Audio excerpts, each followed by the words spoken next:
રાજ્યના 8 જિલ્લાઓમાં red alert આપવામાં આવ્યું છે।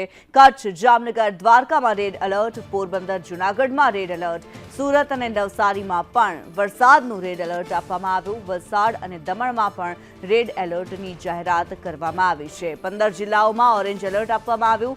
આ જિલ્લાઓમાં બનાસકાંઠા, પાટણમાં ઓરેન્જ એલર્ટ, રાજકોટ, સુરેન્દ્રનગરમાં ઓરેન્જ એલર્ટ, મોરબી, ગીર સોમનાથમાં ઓરેન્જ એલર્ટ, ભાવનગર, ભરૂચમાં પણ ઓરેન્જ એલર્ટ જાહેર કરાયું। વડોદરા, છોટાઉદેપુર, નર્મદામાં ઓરેન્જ એલર્ટ આપવામાં આવ્યું છે। પંચમહાલ, દાહોદ, ડાંગમાં ઓરેન્જ એલર્ટ આપવામાં આવ્યું। 10 જિલ્લાઓમાં યલો એલર્ટ આપવામાં આવ્યું છે। સમગ્ર રાજ્યની અંદર વરસાદ વરસી રહ્યો છે। ક્યાંક ભારેથી અતિભારે, ક્યાંક મધ્યમ જેવો વરસાદ જોવા મળ્યો છે।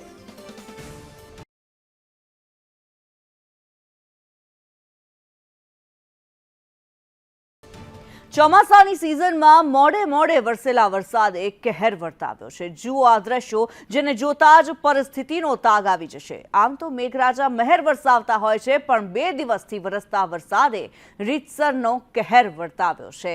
ભારે પાણી ભરાઈ જતા કેટલાક સ્થળે વાહનો ફસાયા હોવાના દ્રશ્યો સામે આવ્યા। આ દ્રશ્યો જૂનાગઢ, અમદાવાદ, રાજકોટ અને ધોરાજીના છે। તો બીજી બાજુ ભારે પવન સાથે પડેલા વરસાદમાં ભરૂચ, જૂનાગઢ અને ધોરાજીમાં વૃક્ષો પણ ધરાશાયી થઈ ગયા।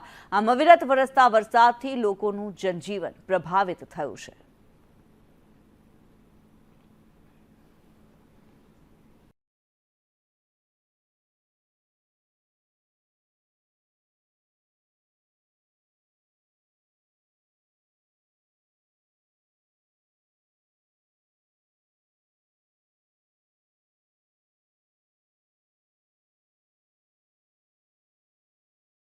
આ તો વાત થઈ અમદાવાદની। સુરતમાં દ્રશ્યો કંઈ અલગ નથી। સુરતમાં વરસાદે તંત્રની પોલ ખોલી નાખી। સુરતમાં ઠેર ઠેર રોડ બેસી જવાની ઘટનાઓ સામે આવી છે।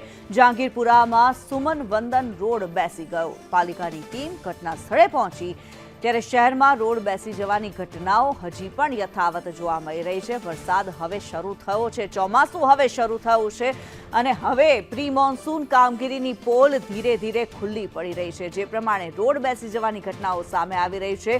સુરતના દ્રશ્યો કે જ્યાં જહાંગીરપુરામાં આવેલ સુમન વંદન રોડ બેસી ગયો। રોડની એક સાઈડનો જે રસ્તો છે તે જમીનમાં જાણે ધરબાઈ ગયો હોય તેવા આ દ્રશ્યો છે।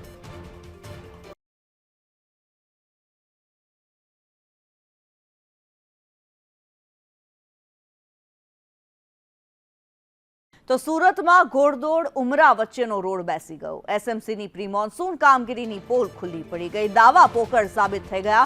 મનપાએ રોડ બેસી જતા હવે બેરિકેડિંગની કામગીરી કરી છે। બેરિકેડિંગ કરી દીધું છે।